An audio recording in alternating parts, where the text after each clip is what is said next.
there with you going around and sampling everything. But I have to work for a living. As they say, you have to sing for your supper, breakfast, or whatever it is. Anyways, the Food Expo. What could be better for New York City? And we all say thank you, Seth, for putting this together. The Food Expo, as you should know, is also taking place on the first annual Food Day in New York City. Food Day is, as they say in Spanish, El Dia de la Comida, and like everything else, some things sound better in Spanish. At least I'm working at it. But in any language you choose to use, and I could have done it in Creole or Urdu or anything you want, what we eat is really crucial to our health and our fitness, and that's the message of the day.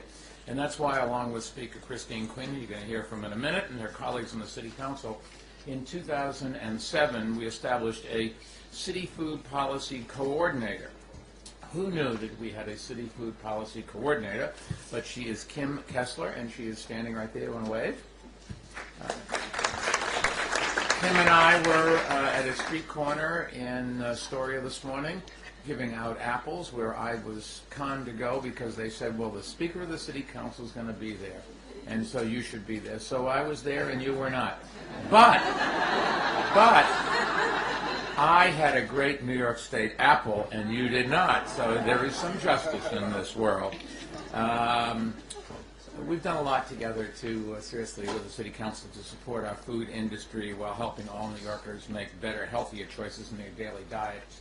And that's true regardless of where in the city you live or what your income is. For example, we've encouraged supermarkets to open in neighborhoods where there have been few and far between or didn't exist at all, and something that will help shoppers make healthier food choices. We've licensed 500 green cart produce vendors on city streets. There's a lot of neighborhoods we just can't get green fruits and vegetables, and this is going to help relieve that problem. That has increased the availability in neighborhoods where it's just been much too scarce for too long. We've also created 500 more small businesses run by New Yorkers, many of them in the food industry. We've fostered farmers markets that bring fresh produce to our neighborhoods. There are more than now 100 farmers markets in New York City. I mean, if you asked me the number, I would have guessed 20 or something like that. But farmers markets are very popular, and it gives people real choice. And our Health Bucks program, who knew about Health Bucks? Well, I did, and I hope you did too, because it really helps low-income shoppers stretch their food dollars further at farmers markets. And the higher nutritional standards we've set in our schools, daycare, and senior centers and other cities' facilities have improved the quality of some 260 million meals served all year long. And our public education campaign about the health effects of sugar-sweetened drinks, which really is a big contributor to obesity, especially among young people, we think is having a positive impact. We really have to focus on that. Of all of the public health issues in this country, the only one that is really growing dramatically is obesity, and particularly among children. And if children are obese, the likelihood is they will have real weight problems when they are adults. Their lives will be shortened and their lives will be less fulfilling. They'll be less able to get around and much more susceptible to a lot of diseases. And while full sugar drinks are not the only thing that kids eat or drink that adds weight, they are very, very high in sugar and lots of calories. And unfortunately, our kids drink an awful lot of them. So if we could get everybody to switch to low-calorie drinks, kids could still have their sodas, taste almost the same, but they would not have to, they would not put on all the weight that they seem to be doing. A survey by the Health Department shows that New Yorkers are actually making a little bit of progress in drinking fewer sugared sweetened beverages while eating more fruits and vegetables, but we do have a long ways to go. And today we're launching a new NYC food page on the city's website, nyc.gov, and it will make it easier for New Yorkers to learn about all the city's food programs and also share their favorite healthy food recipes. Now, today's expo stresses something else important, and that is that food isn't just critical for our physical health. Food business, like all of yours, keeps us economically, food businesses like all of yours, keeps us economically healthy as well. The food processing industry, you should know, generated $5 billion a year in our city last year. Your businesses and businesses like yours also provide jobs to more than 19,000 New Yorkers. And even in these difficult economic times, the number of food manufacturing businesses in our city is actually growing. Sometimes I think we whip ourselves and we say we're not going to be the manufacturing center that we used to be. We're not going to be able to compete with the Chinese. Well, all these problems, well, there are people like you that don't pay any attention to that. You just go out and start doing things. And that's exactly what we have to do throughout this country.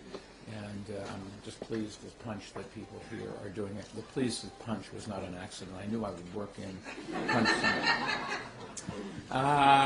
The number of food manufacturing businesses have increased 14% in the past 3 years alone, and that's great news, especially in our immigrant community, because research shows that 70% of the New Yorkers who hold jobs in food manufacturing are immigrants. And I've often said that every cuisine in the world can be enjoyed in New York, and that wonderful diversity is on display here today with exhibits from companies ranging from Taste of Ethiopia to Mama O's Premium Kimchi. Makes me wish I could stay for lunch. But to close up my message for you today is the following. You're a big reason why New York is stronger economically than many other parts of the nation. In fact, for the past 20 years, American cities with the largest immigrant populations have had the greatest economic growth. And like all our other small businesses with owners who are native and foreign-born, you're helping lead the city's economic recovery. You're helping build New York City's future. And we want to be your partners in doing just that. And that's why in January, for example, our Economic Development Corporation opened 2 new kitchen incubators that will help food manufacturers, caterers, and bakers to grow, one in Long Island City and one in partnership with the City Council in East Harlem. And helping you grow is also why Seth and his team at EDC have organized this expo. We want to make sure that you have access to the capital you need, that you have the technical assistance that you need, and also that you have the opportunity to market your products regionally and even nationally. And that's what Seth and his team and the guest speakers you've lined up today are going to help you do. So I wanted to wish you all good luck, buena suerte, as they say in Spanish, and hopefully that will translate to good news and a stronger economy for New Yorkers, no matter what language you speak. New York City, just to put it in perspective, while the country in this last recession lost 6% of all private sector jobs, New York City lost 0.3%. Just think about the difference. And the reason is here people are more entrepreneurial. Here we have people from all over the world. Here we have an attitude of let's go do it rather than sit around and complain about how we got here or what the things that we can't do. I think as Americans and people who want to live here, we forget the great things and the great opportunities that still are in front of us. So let's go do it, and thank you. Hopefully this will help your businesses.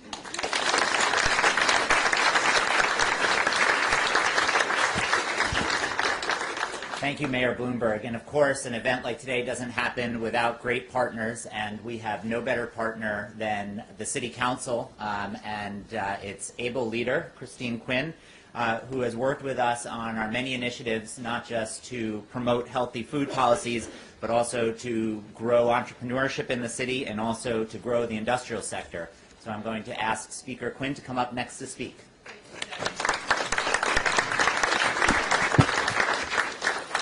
Well, thank you very much, Seth, and thank you, Mr. Mayor. And I'm going to remember that trick that if I say I'm going to be somewhere, the mayor goes.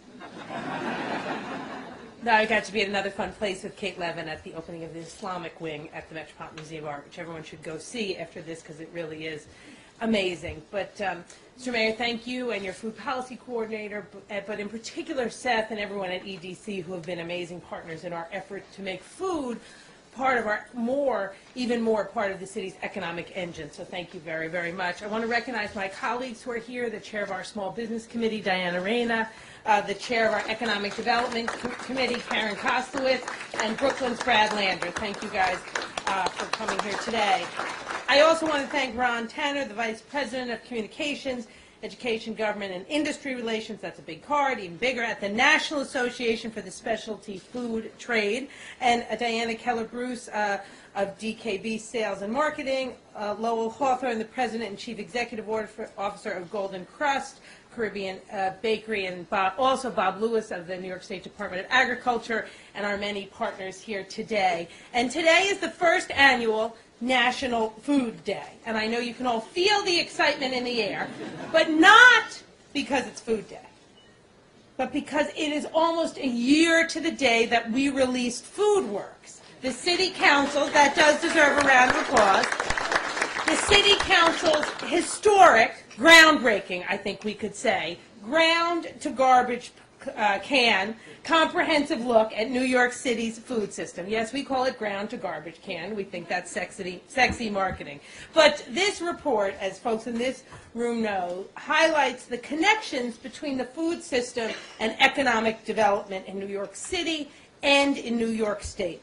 And food manufacturing is a critical part of this economic development.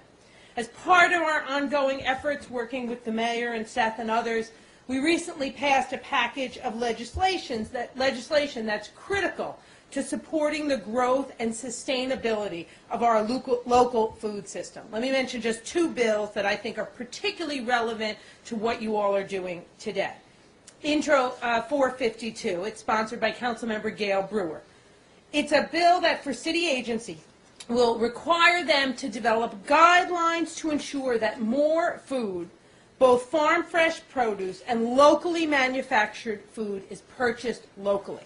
And you should know the New York City Department of Education a year or two ago increased how much local food it purchases by almost $5 million.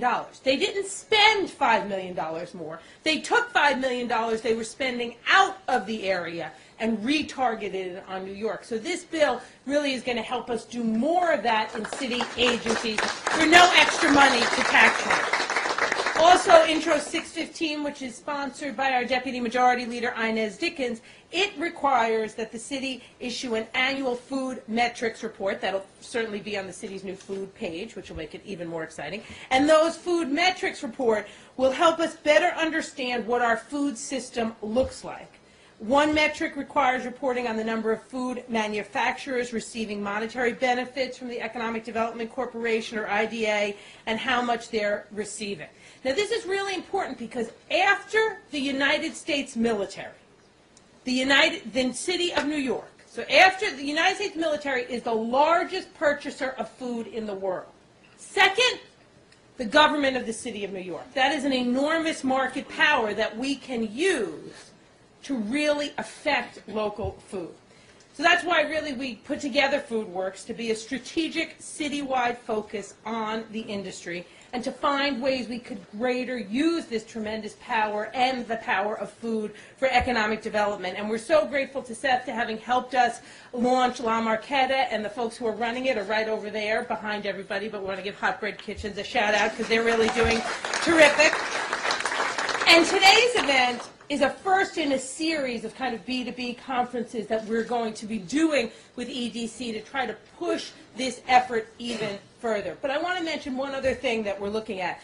Last week I gave a speech about job growth and economic development to the Association for a Better New York. And one of the things I talked about was the fact that New York City exports 7% of its goods and services compared to 12% nationally. I think food is one area, not the only, but one area, particularly with our immigrant and ethnic focus that the mayor mentioned, where we could be doing much better exporting than we're doing. And today's conference, I'd urge you all to think about that and come up with good ideas, which then we could take and say that we came up with ourselves. And let me give you one example we're already running with in that area. Some of you may know Bob McClure of McClure Pickles. So Bob would go around with his pickle truck and deliver pickles in the area. And he would notice other food retailers from the neighborhood there at the stores with half-full trucks. And Bob said, this doesn't make any sense. We're all going to the same place. So he created a system where in the area where his pickle production plant is, pretty good, right, that people would, for a fee, team up, and he would take their stuff to the places he was going in his truck. It's incredibly smart. It's better for the environment. It's efficient. Bob makes a little more money and actually then saves money because they're paying less, these other retailers, than if they were driving their own truck. One of our initiatives we announced last week, the Council in the Abney speech, is we're going to take that type of distribution coordination and expand it for small businesses throughout the city. Those are the type of ideas we hear directly from folks like you. Only really can we hear from folks out there on the ground. So we really welcome and just urge you to send us any ideas you have, because we can put people to work through food. And the best way to end hunger is to get somebody a job that gives them enough money to feed their family and feed their family well. And that's the kind of effort you all are part of today. And let me just leave you with one other bit of homework in addition to coming up with good ideas like Bob. I'm sure you all know that the City Department of Education spends $300,000 a year on romaine lettuce, which is a good thing. Salad bars, we want more. We buy that lettuce from California or Maryland, even though we grow romaine lettuce in Rockland. Why? Because we don't have, and the mayor mentioned processing, a particular type of processing facility we need for romaine lettuce, a wash-cut bag. So we drive it here from Maryland, not good for the environment. We fly it here from California, not good for the environment, and those are not New Yorkers. We need to all come together and decide we will find a space in New York City, convert it to a wash-cut bag facility, and those will be New Yorkers who will be washing and cutting and preparing lettuce for New York City salad bars, and then we can make sure that lettuce comes from upstate farmers. So, another bit of homework we need you all to help us with. Those are the kind of ideas that will come out of today, and will put New Yorkers back to work and keeping them working. So thank you all so much. And as we would say in Gaelic, as the mayor said in Spanish, mazel tov.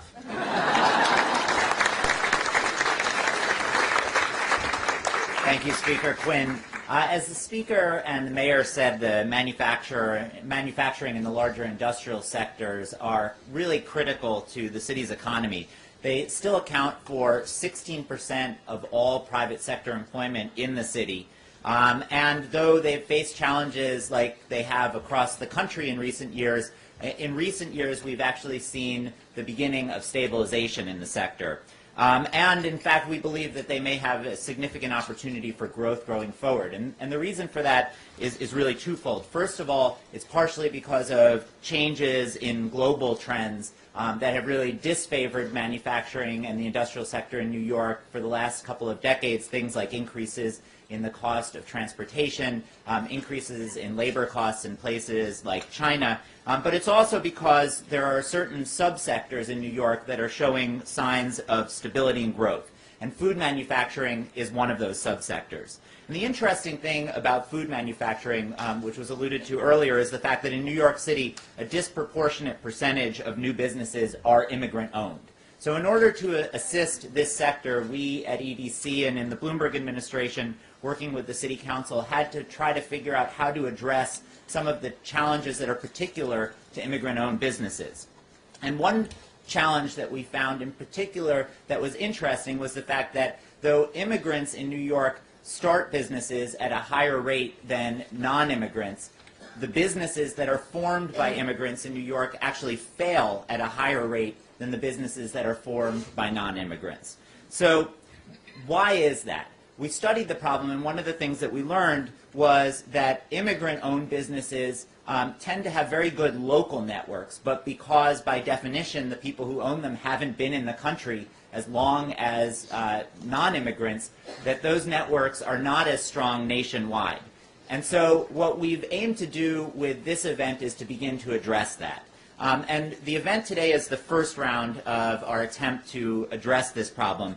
We've given businesses technical assistance that they need to be successful at trade events and to sell their businesses, their products nationwide.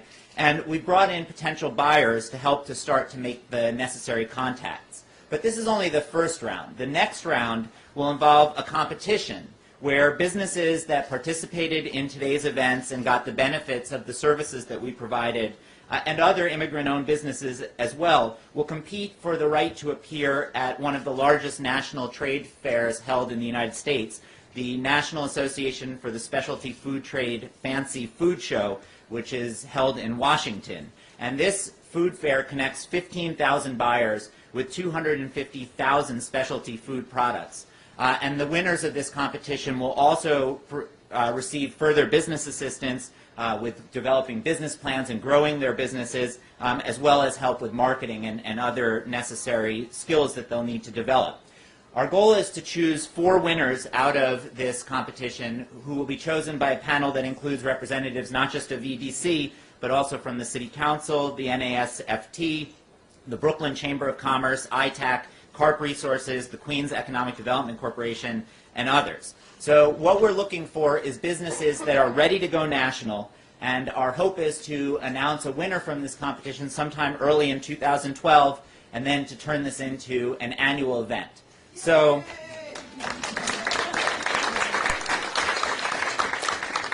this, of course, is just a small part of the work that we're doing to increase not just the industrial sector, but immigrant-owned businesses more generally. And we look forward to more announcements with the mayor, with the speaker coming forward. And speaking of building national networks, the next speaker I would like to introduce is Ron Tanner, who is the Vice President of Communication, Education, Government, and Industry Relations of the NASFT, who will give a brief overview of the Fancy Food Show and describe how businesses can prepare for that. Ron? Great. Thank you very much, Seth. Good morning. The NASFT, which stands for the National Association for the Specialty Food Trade, I apologize, we have a lot of long titles and a long name for our association. It's not like Mayor of the City of New York, which is easy to remember. But we're delighted to be here and to help the New York Economic Development Council really put on this program and help the specialty food manufacturers that are here. The NASFT was born in New York City in 1952 on Hudson Street in the West Village. One Friday every month, a group of 12 importers met to discuss the challenges to their businesses. This was a time in the city when almost all the European goods coming into the United States were coming up the Hudson River and were docking and going into New York City. This group formed a not-for-profit association to lobby against tariffs on luxury goods from Europe. As NASFT approaches its 60th anniversary next year, we've grown to 2,900 members from those 12 members that got started there. The vast majority are small specialty food manufacturers with a treasured recipe and a dream, just as the 60 to 80 people who are here today. 204 of our members are from New York City, and nearly 600 of our 2,900 members operate within 100 miles of New York. So New York is our birthplace, and it is where we have pretty much the largest group of members, with the exception of California, because there is a lot of agriculture in California. The NASFT offers many programs for the industry. We produce about 60 educational programs annually, in person and online. We conduct the prestigious Sophie Awards, and we have at least one, Crepini, one of our Sophie Award finalists is here today. 2, okay. What company are you? Okay, so congratulations. Oh, that's okay. But anyway, we do the Sophie competition, and in the Sophie competition in 2001, we had 2,500 entries, which came into the NASFT offices on Madison Avenue and were tasted by about 9 or 10 different retailers. Along with the people here today, other New York City manufacturers that have won Sophies include Dufort Pastry Kitchens, Sarah Beth, La Trois Petites Cochons, and many, many others. NASFT also publishes specialty food magazine and electronic newsletter called Specialty Food News, and has a consumer website named FoodSpring. Yet our most visible activity is the Fancy Food Show. Begun in 1955 at New York's Astor Hotel, and in those days the show was open from 9 in the morning to 8 o'clock at night, because the big buyers were from the department stores and they weren't allowed to leave until the stores closed. The show has grown to become one of the 20th largest trade shows in the U.S. The summer's Fancy Food Show is traditionally held in New York City in June and attracts 2,500 exhibitors, including companies from more than 70 countries. 24,000 buyers come to the show to see the best from around the corner and around the world. And Seth, we will be in Washington next year, but we're really looking forward to coming back to New York, where we've been for many years. And as soon as Javis gets updated, we will be back in there. The NASFT also works with Food Export Northeast to promote the export of U.S. foods. Manufacturers whose products consist of 50% U.S.-produced food can qualify for the branded program, and you can talk to Bob and Catherine from New York State. They will be able to tell you a little bit about that, and that reimburses 50% of their activities at the Fancy Food Show and at many other trade shows. We're excited to be working with the New York Economic Development Council to increase food manufacturing in New York City, which is the home of the NASFT. Thank you.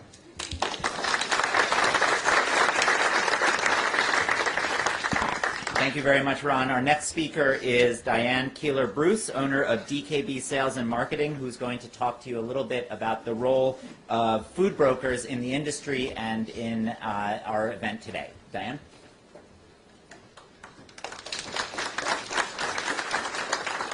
Thanks, Seth, for inviting me here.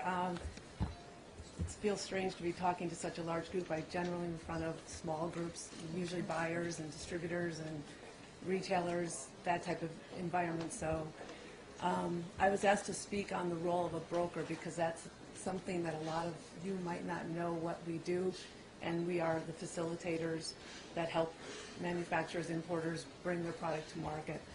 I started my business in 1990 because I saw a need for a broker to represent emerging companies that were with products that were in the early stages of the trend cycle, a lot like your products are here today. So you guys are picking up on trends and seeing what's going on, and you've got a passion, and you want to bring that to market. And that's what I felt, that there wasn't somebody out there to do that, to work with companies like yourself.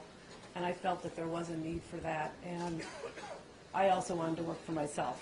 And the American dream of just not having somebody tell me what to do, when to do it, and how to do it. And I felt that coming from the retailing end and the manufacturing and importing, I had all those backgrounds, so I thought now I could help other people do it. My company's based in New York City, proud to say, and we represent some local manufacturers. We also work with U.S. manufacturers, we work with importers, and primarily specialty, natural, and organic. And so, and again, with the focus on, you have to pick a market to work with, we focus primarily non-perishable grocery. So the definition of a broker, and that's where there's a lot of confusion because there's so many different kinds of brokers. What is a broker, and do I need a broker? And those are the kinds of questions you need to ask yourself. The definition of a broker is an independent salesperson or sales organization that represents a number of manufacturers or importers as their representative within a specified trade class, usually in a defined geographical area. Compensation is customarily based on an agreed percentage of sales, and that's how we're compensated. We're an outside employee. We're not an employee. We're an outside agency that they hire and working as their sales arm or in conjunction with their sales department. You need to understand there's different types of brokers: mass market, specialty, natural, manufacturers reps, military sales, food service, private label, and discounter and drug. And you might end up working with 1, 2, 3, you might work with all different kinds depending on your product, but you might end up wanting or needing multiple types of brokerages. We are the facilitators. We're the ones who speak the language of the customer and the language of you. And so a lot of times when you go see a customer, you're not sure what they're talking about. They talk about slotting fees. They talk about, intro fees. They talk about advertising allowances, all those types of things. You might not know what those things are. Then again, they come back and you say you need this, that they have to order in full pallets. They might not understand that if they're a smaller retailer. So we understand the different languages, and that's why we act that way as a facilitator. I'll be around afterwards if anybody has questions. I'll be here. So if it's something, again, with the NASFT, if you're a member, you will have access to the whole network of brokers. There's a listing of over 100 that are members, and they're national. Some are local, some are regional, some are national brokers, and depending on what territory you'd like to enter into. So thanks again for having me here, and good luck to everybody. Thank you, Diane. That's very helpful.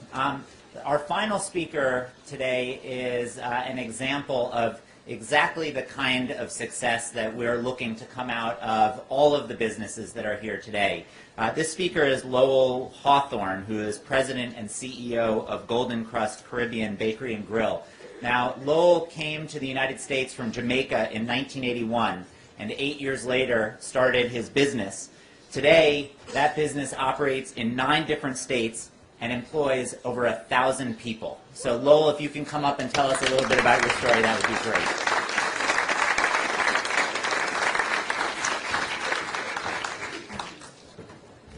Good morning, good morning. Thank you, Seth, for having me. It's great to be here this morning. I'm so honored to be here, especially with my good friend, Mayor Michael Bloomberg. I had the privilege of having breakfast with him a few months ago, and I can say that the mayor embraces the idea and concept and philosophy that education is the passport to the future. So it's great to see you here again this morning.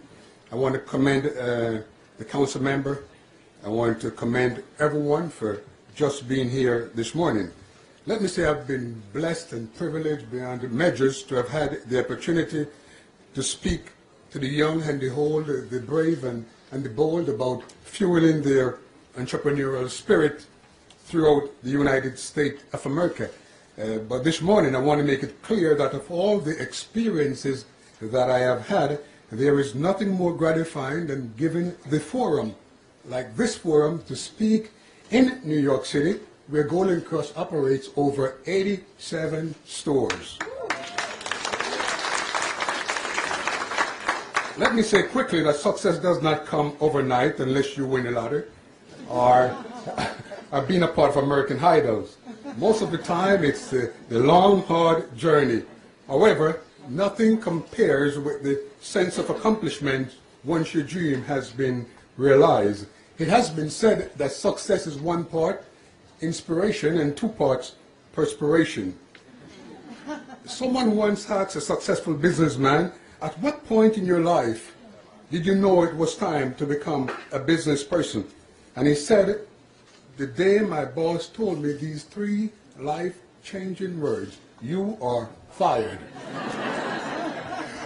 Let me say in my case, I didn't get fired. I had a passion for business quite early in life. I grew up in a family of entrepreneurs. You can say it was in my blood. My parents, God bless their soul, owned and operated a very small business in the island of Jamaica to feed, of course, my 11 siblings. They were successfully laying the foundation, teaching me the way, but also tempering it with good, sound value. I might not have been successful as I am today in transplanting the heritage of my parents to a first world country had I not learned to harness the skills and resources of my family, friends, and even my foes in identifying the opportunities that were available. The turning point in my life came when I migrated to the United States some 30 years ago, gained employment with NYPD as an assistant stock handler. I went to school. I was here at Baruch College, and where I studied accountant. I later became an accountant with NYPD for another 5 years, so I spent 10 years working for New York City while keeping a clear vision of myself as my own boss in mind. During the early days at NYPD, I learned a whole lot there, but that was not enough for me. So in 1989, I called a meeting with my siblings and their spouses to share the big vision of leaving our job to start the bakery business. I remember taking 4 years child care leave of absence. It was called then military and extended leave of absence. I took that for 4 years, never to return, and the rest is history. Let me say we applied. I remember applying for loans to several institutions. We were turned down. We later mortgaged our homes in the tune of about $100,000. We had to navigate our way through building codes, important rules and regulations with the health department, identifying the right location. But what we did next was quite a risk, but a calculated risk I may add. We took an introspective look and found that the time had come. I gathered my team, which consisted of my family, siblings, and set out on a journey of wealth building. My friends and colleagues saw Jamaican patties as just a simple meal, but I saw it as an opportunity to make money and make dough. Despite all the challenges and constraints and setback that we have had, today we have managed to build over 125 stores in 9 states and operate right here in the Bronx in over 1 city block of manufacturing space. I want to thank EDC for working with us. Today, the Golden Crust products can be found in the penal systems, New York City school system, Costco's, and other major retail outlets throughout the city of New York. The Golden Crust story is a story about hard work. It's a story about determination. It's a story about family. It's a story about sharing the American vision or getting a piece of the American dream. And it's about community spirit. We're very much involved in education. We have an endowment at Bronx Community College for over $125,000. We have an endowment with University of West Indies for over $100,000. This year, the company has given back over 50 scholarships to students going back to college. So we believe in investing in the community. President Obama once said that change is brought about when ordinary people, like you and I, do extraordinary things. And I believe that's what we represent here this morning. You and I can do, we're ordinary citizens, can end up doing extraordinary things if we just follow our dreams and aspiration. We became a franchisor in 1996. It was not easy. We were the only African-American company, although we were immigrant, becoming a franchisor. We recognized it was a 1.3 trillion business. We recognized that it made up at the time some 3% of the GDP, and it was a tremendous opportunity for us as an organization. So it presented us with an opportunity not just to be in the patty business, but also to be in the real estate business. Because being a franchisor, we end up owning over 100 real estate locations. Not if we don't own the location, we are the leaser on all the leases. So it was pretty good. So being a franchisor, we have to put systems in place, operation manuals, compliances. We have to end up hiring the right attorney, the right accountant, make our store represent our team, easily duplicated. But after many months, we were able to acquire our franchise license through New York State. It's not easy going in any business. To be successful, products will have to be good. You have to have clear vision. You have to have a clear mission, core value, character, integrity, and community-minded. You must protect your intellectual property, be well-informed, and be consumer-driven.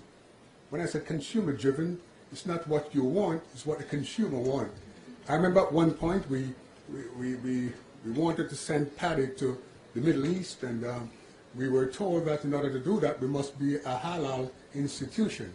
Although we're Christian, we had no objection in doing what was necessary to become a halal institution. Today, Golden Crust produces halal paddies to the penal system and also to export to Saudi Arabia. So we are not leaving any stone unturned. Let me say the journey to success is never easy. But this morning I want to let you know that you should keep your eyes and the prize. Keep your eyes and your dreams. The naysayers will say you will not be able to do it. But I want to encourage you this morning to hold on to your dreams, hold on to your aspiration, and knowing that you can do all things. We will fail at times, but we can learn from the mistakes as we go along. Ethel Kennedy once said the greatest glory consists in never failing, but just being able to rise every time that we have fallen. We are blessed today that we have so many organizations like NYBDC, the EDC, who can help us as we go along to start our business. Let me close by saying Golden Crust revenue continues to exceed sales projection. I had not thought or known that 20 years later, a business that started with $100,000 would be grossing more than $100 million in revenue per year. So that is excellent, and we are extremely proud of our achievement. Had I not stepped out there, I think I'll still be living from paycheck to paycheck.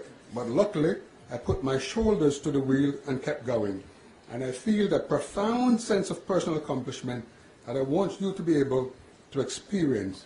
I know the current economic condition may seem like deterrent or dream suppressor. However, you cannot afford to allow your vision to die or live and fulfill. If you have a strong gut feeling that your business has potential, then go and sit with a business advisor, many of whom may be right here at this very expo. Talk with the expert who can help you to analyze the pros and cons and assist you in your journey to success. Ladies and gentlemen, I want to thank you all for listening. To the organizer, thank you for the opportunity to speak on a topic that still excites me to the bone, for it is through entrepreneurship that I have found financial liberty. God bless you.